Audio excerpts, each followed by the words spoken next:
नमस्कार, स्वागत है आपका पी न्यूज पर। मैं आपके साथ रवि राजपूत। आज 4 बड़ी खबरों पर हम चर्चा करेंगे और 4 बड़ी खबरों की आपको एक एक डिटेल्स बताने की हम पूरी कोशिश करेंगे। जो 4 आज बड़ी खबरें हैं जो दिन भर चर्चा का विषय बनी रही, आपको बता दें कि विपक्ष की मीटिंग से पहले केजरीवाल ने शर्त रखी है। आपको बता दें कि 23 जून को पटना में विपक्ष की रैली है, उसके पहले केजरीवाल ने शर्त रखी है। वहीं हिरासत में लिए गए तेलंगाना कांग्रेस के नेता और असम में बाढ़ से हालात पूरी तरीके से बद से बदतर हैं और मंदिर से सटे रेलिंग को हटाने का विरोध हो रहा है। तो आज इन्हीं 4 बड़ी खबरों पर हम चर्चा करेंगे जो आज दिन भर चर्चा का विषय बनी हुई हैं। आपको बता दें कि विपक्ष की मीटिंग से पहले केजरीवाल ने शर्त रख दी है। माना यह जा रहा था कि 23 जून को विपक्ष की मीटिंग है। केजरीवाल, कांग्रेस के बड़े नेता राहुल गांधी, मल्लिकार्जुन खड़गे, अखिलेश यादव, मायावती, तमाम बड़े नेता जो हैं, अलग अलग राज्यों के विपक्ष के नेता, वो बिहार के पटना में नजर आएंगे। लेकिन अब उसके पहले केजरीवाल ने पूरी तरीके से शर्त रख दी है। अब विपक्ष में 2 गुट बनते हुए नजर आ रहे हैं। वहीं तीसरा मोर्चा भी खुल गया है। क्या विपक्ष एकजुट हो पाएगा, ये एक सवाल है जिसका आज हम उत्तर ढूंढने की पूरी कोशिश करेंगे। और हिरासत में लिए गए तेलंगाना कांग्रेस के नेता, तेलंगाना में कांग्रेस के नेताओं को हिरासत में लिया गया है। वहीं असम में बाढ़ से हालात बद से बदतर है। असम में बारिश का पानी लगातार बढ़ रहा है, नदियां उफान पर है, लोग घर से बेघर हो गए हैं, अपने घरों को छोड़कर लोग पलायन कर रहे हैं। आपको बता दें कि बाढ़ के पानी से लगातार असम में हालात बिल्कुल बिगड़ रहे हैं। वहीं मंदिर से सटे रेलिंग को हटाने के लिए विरोध हो गया है, जिसमें आप तस्वीरों में भी देख सकते हैं कि मंदिर से बगल में एक रेलिंग है, जिस रेलिंग को हटाने के लिए पूरा विरोध हुआ है। उसके बाद पूरी तरीके से आपसी भाईचारे को ताक पर रखते हुए ये लड़ाई शुरू हो गई है। तो आज इन्हीं 4 बड़ी खबरों पर हम दिन भर चर्चा करेंगे। आपको बता दें कि विपक्ष की मीटिंग से पहले केजरीवाल कैसे तैयार हैं। बढ़ते हैं पहली खबर की ओर, जहां पटना में 23 जून को विपक्ष की महारैली है, जिसमें विपक्ष के तमाम बड़े नेता नजर आएंगे। लेकिन आपको बताते चलें कि 23 जून को होने वाली विपक्षी एकता की बैठक से पहले अरविंद केजरीवाल ने अपनी शर्त रख दी है। दिल्ली के मुख्यमंत्री ने सभी पार्टियों को चिट्ठी लिखकर कहा कि मीटिंग में सबसे पहले केंद्र के अध्यादेश पर चर्चा होनी चाहिए। केजरीवाल ने चिट्ठी में गैर भाजपा शासित राज्यों की सरकारों को डराया भी है। उन्होंने लिखा, दिल्ली का अध्यादेश एक प्रयोग है, यह सफल हुआ तो केंद्र सरकार गैर भाजपा राज्यों के लिए ऐसे ही अध्यादेश लाकर राज्य सरकारों का अधिकार छीन लेगी। केजरीवाल ने चिट्ठी में लिखा है, मैंने इस विषय की तह तक जाकर अध्ययन किया है। यह समझाना गलत होगा कि ऐसा अध्यादेश केवल दिल्ली के लिए ही लाया जा सकता है, क्योंकि दिल्ली पूर्ण राज्य नहीं है। दिल्ली जैसा एक और अध्यादेश लाकर केंद्र सरकार किसी भी पूर्ण राज्य से भी ताकत छीन सकती है।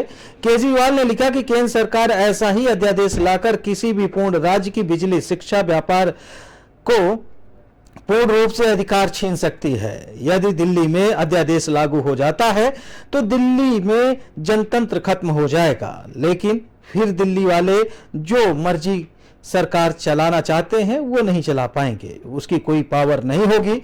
फिर उपराज्यपाल के जरिए केंद्र सरकार सीधे दिल्ली सरकार चलाएगी। लोग किसी भी पार्टी की संरचना चुने या फिर किसी भी पार्टी की सरकार चुने, लेकिन जो भी सरकार चलाना है वो बीजेपी ही सरकार चलाएगी। आपको बताते चले कि वह दिन दूर नहीं जब प्रधानमंत्री 33 राज्यपालों के माध्यम से सभी राज्य सरकार चलाएंगे। 23 जून को पटना में सभी पार्टियों की मीटिंग है। मेरा आप सबसे आग्रह है कि मीटिंग में इस अध्यादेश पर सभी पार्टियों का स्टैंड और इसे संसद में हराने की रणनीति पर भी चर्चा होनी चाहिए। यानी कि अरविंद केजरीवाल ने विपक्ष की महारैली से पहले ही अपना 7 का हुक्म का इक्का फेंक दिया है। फिलहाल ये 23 तारीख को निर्णय होगा कि इस पर चर्चा होती है या नहीं होती।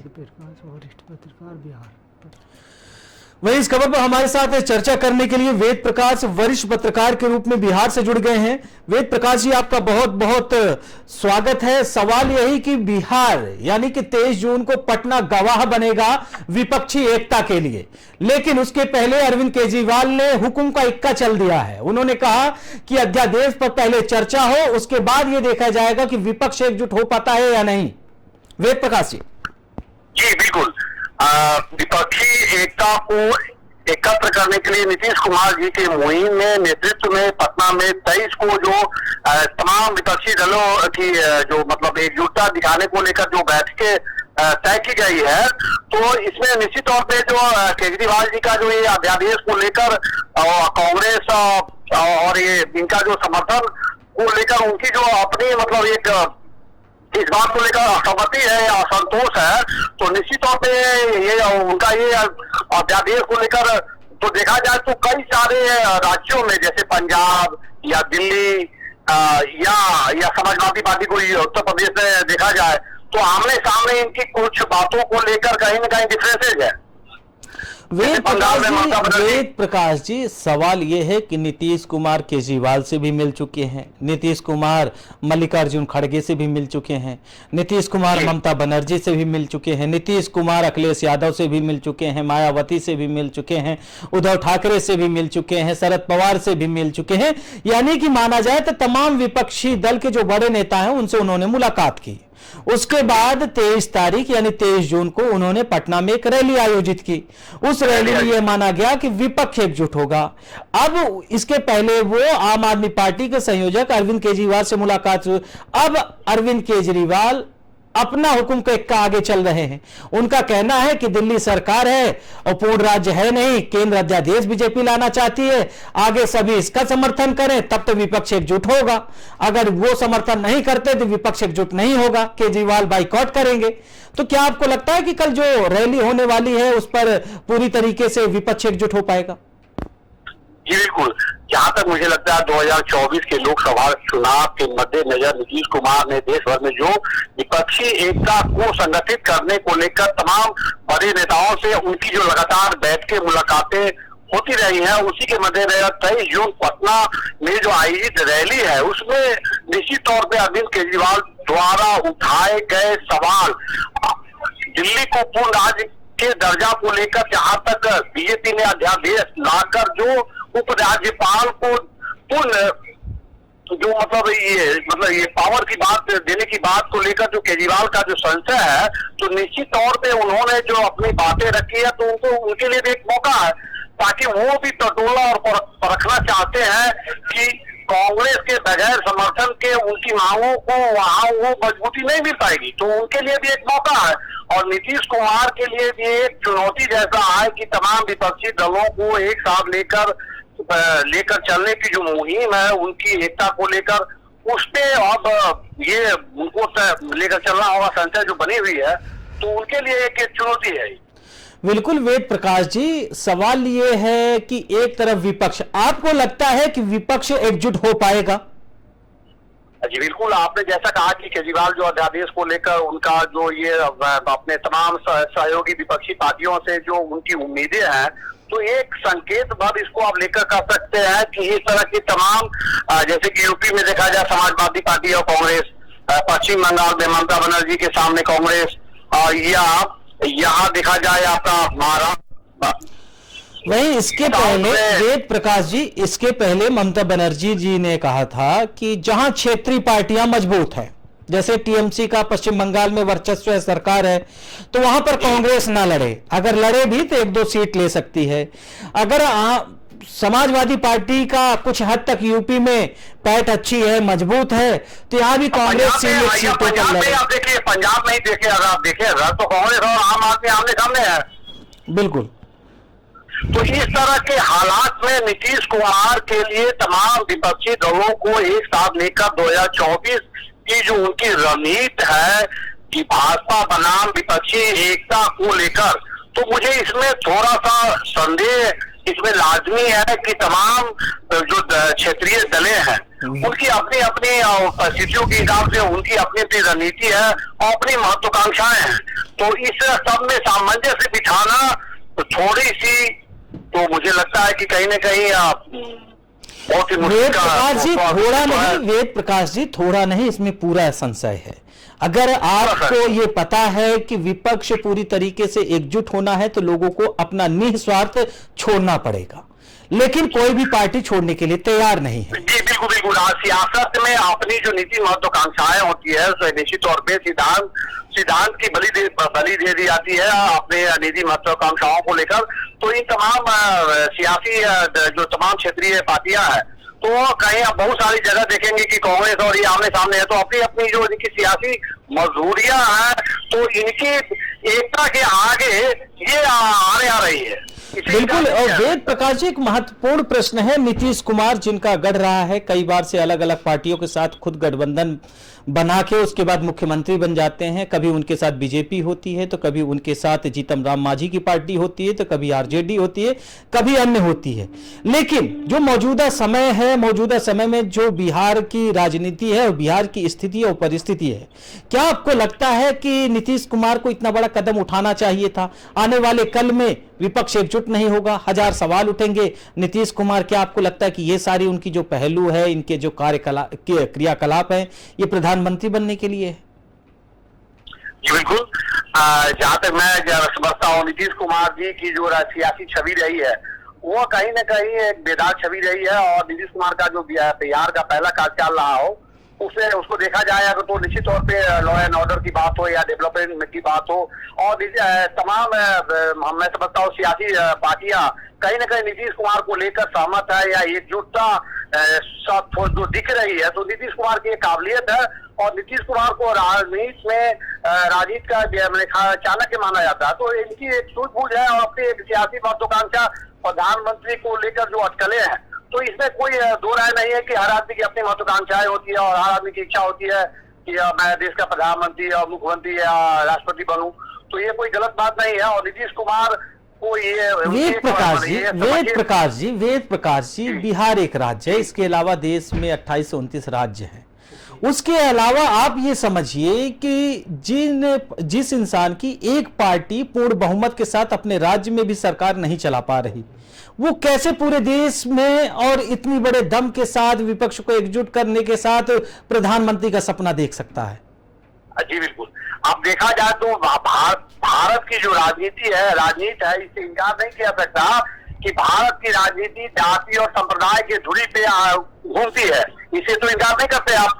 तो नीतीश कुमार की जाति की संख्या अगर देखा जाए, तो वो आदमी जो मुख्यमंत्री तक के पद को पहुंचने वाले व्यक्ति का व्यक्तित्व तो कोई साधारण नहीं है। बगैर जाति, उनकी जाति प्रतिशत को देखा जाए तो बहुत न्यूनतम है, और वो आदमी एक राष्ट्रीय पार्टी उनके पीछे चलती है और बिहार में अपने आप को स्थापित करती है। तो ये नीतीश कुमार की सूझबूझ है, और ये नीतीश कुमार की राजनीति का अपनी व्यक्तिगत मतलब ये उसको आप इनकार नहीं कर सकते। तो ये नीतीश कुमार ने अगर अपने दम पे पूरे जहां आज भाजपा के लिए राष्ट्रीय प्रत्यक्ष में देखिए, तो एक विजय पताका जो फहरा रहा है, उस विजय पताका को लगाम देने की जो इनकी एक मुहिम है, इसको आप इस बात से इनकार नहीं किया सकता कि नीतीश कुमार एक सियासी तौर पे मजे हुए व्यक्ति है। और वो कहीं शुरुआत अगर उन्होंने की है विपक्षी एकता को मुहिम को लेकर, तो ये बहुत बड़ी सियासी समझ है और उनकी सियासी साहस को आप उसको कम आप सकते हैं। बिल्कुल वेद प्रकाश जी, और वही कल 23 जून को विपक्ष की रैली है। इस रैली में कौन कौन और किस किस पार्टी के बड़े नेता दिखने वाले हैं वेद प्रकाश जी? जहां तक मेरी समझ है कि आपकी तमाम क्षेत्रीय पार्टियां, जैसे कि आप पश्चिम बंगाल हो या यूपी के अखिलेश समाजवादी पार्टी अखिलेश यादव नेतृत्व करते हैं, और ये केजरीवाल साहब हों, और तमाम इस तरह के जो बड़े बड़े कद्दावर लोग हैं, तो उन तमाम लोगों के कल पटना में शामिल होने की संभावना है। तो क्या आपको लगता है कि ये रैली सफल रहेगी, या फिर पूरी तरीके से, जैसे केजरीवाल ने एक दिन पहले ही इसमें पूरी तरीके से एक माचिस की तीली लगा दी है अभी से, अब आगे जलकर ये पूरी गठबंधन जो है, ये पूरी रैली जलकर राख होती है, या फिर जलकर एक साथ हो जाती है? कैसा देखते हैं? नहीं, जैसे मेरी अपनी राजनीतिक समझ ये कहती है कि चिंगारी कहीं ना कहीं यहाँ आग का रूप लेती है। तो ये कल की रैली को लेकर मैं बहुत ज्यादा संजीदा या गंभीरता से इसको, मैं ये नहीं कह रहा हूँ कि कल नीतीश कुमार प्रधानमंत्री बन ही जाएंगे, या उनकी जो तमाम अपनी राजनीतिक अटकलें हैं वो कल भविष्य में सही साबित होंगी। लेकिन नीतीश कुमार का, मैंने कहा कि अपने जाति की प्रतिशत नगण्य के बावजूद भी बीजेपी ऐसी राष्ट्रीय पार्टी उनकी बिहार में सत्ता में आने को लेकर उनकी पिछलकू रही है।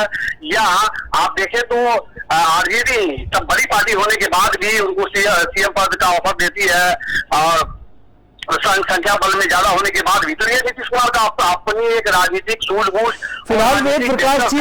फिलहाल वेद प्रकाश जी 23 जून का और पटना राजधानी ये बताएगी कि आखिर विपक्ष एकजुट हो पाता है या नहीं, ये समय तय करेगा। वेद प्रकाश जी, हमारे पास समय कम है इसलिए आपको यहीं रोकना हम चाहेंगे, और फिलहाल आप हमारे साथ जुड़े, बहुत बहुत शुक्रिया। वहीं आपको बता दें कि हमारे साथ वेद प्रकाश जी वरिष्ठ पत्रकार के रूप में जुड़े हुए थे। उन्होंने बताया कि बिहार की राजनीति में आखिर वो नीतीश कुमार का क्या कद है, विपक्ष एकजुट हो पाएगा या नहीं, फिलहाल इस पर अभी संशय है। लेकिन एक तरफ केजरीवाल सरकार और केजरीवाल ने अपनी ही पार्टी के हित के लिए यानी स्वार्थ के लिए पहला चाल चल दिया है। अब देखने वाली बात है कि दूसरा चाल किस पार्टी की तरफ से चला जा रहा है। लेकिन विपक्ष एकजुट हो पाएगा या नहीं, ये 23 तारीख को पटना पूरी तरीके से साफ कर देगा।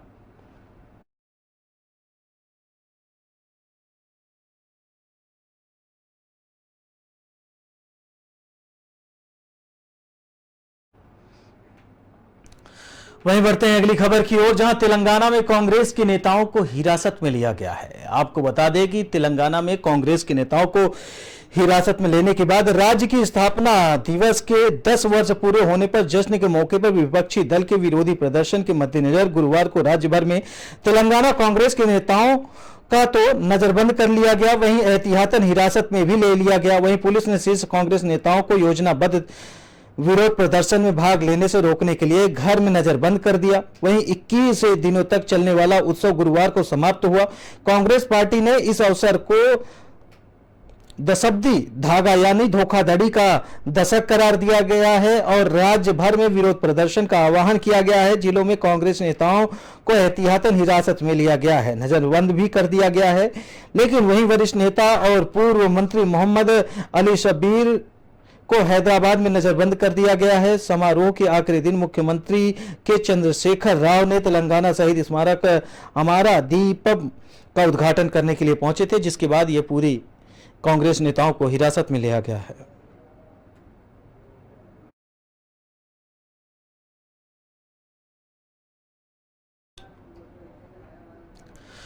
वहीं असम में लगातार बाढ़ की स्थिति को देखते हुए राज्य प्रशासन पूरी तरीके से मुस्तैद है, लेकिन बाढ़ की स्थिति को देखते हुए वहां पर स्थानीय लोगों को परेशानियों का सामना झेलना पड़ रहा है। आपको बता दें कि बाढ़ की स्थिति और बदतर होती जा रही है। वहीं आपको बताते चले कि पूरी तरीके से एनडीआरएफ एसडीआरएफ की टीमों को लगाया गया है। वहीं 10 जिलों के तकरीबन यानी कि 1.2 लाख लोग प्रभावित हुए हैं। असम राज्य आपदा प्रबंधन प्राधिकरण यानी कि ASDMA की दैनिक बाढ़ रिपोर्ट के मुताबिक बक्सा, बरपेटा, दरांग और धेमाजी, ध्रुवी और कोकराझार और लखीमपुर, नलबाड़ी, सोनितपुर और उदलगिरी जिलों में बाढ़ की स्थिति को देखते हुए लगभग 1 लाख से भी अधिक लोग प्रभावित हुए हैं। इसमें कहा गया है कि नलबाड़ी सैलाब से बुरी तरह से चपेट में है, जहां करीब 45,000 लोग प्रभावित हुए हैं। इसके मुताबिक इसके बाद बक्सा में 26,500 और लखीमपुर में 2500 से ज्यादा लोग बाढ़ से प्रभावित हुए हैं। मंगलवार तक 9 जिलों में बाढ़ से 34,000 से ज्यादा लोग प्रभावित हुए थे। वहीं प्रशासन 5 जिलों में 14 राहत शिविर संचालित कर रहा है, जहां 2091 लोगों ने शरण ली है। यह 5 जिलों में 17 राहत वितरण केंद्र भी संचालित किया गया है।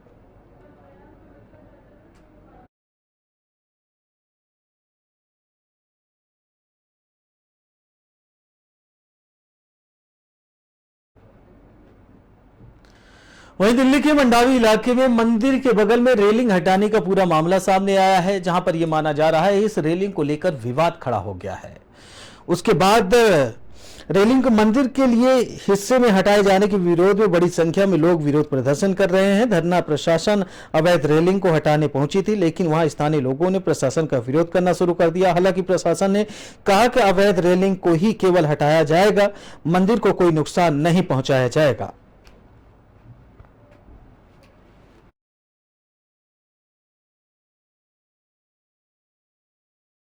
पीडब्ल्यूडी का इंक्रोचमेंट रिमूवल का प्रोग्राम आज शेड्यूल्ड था।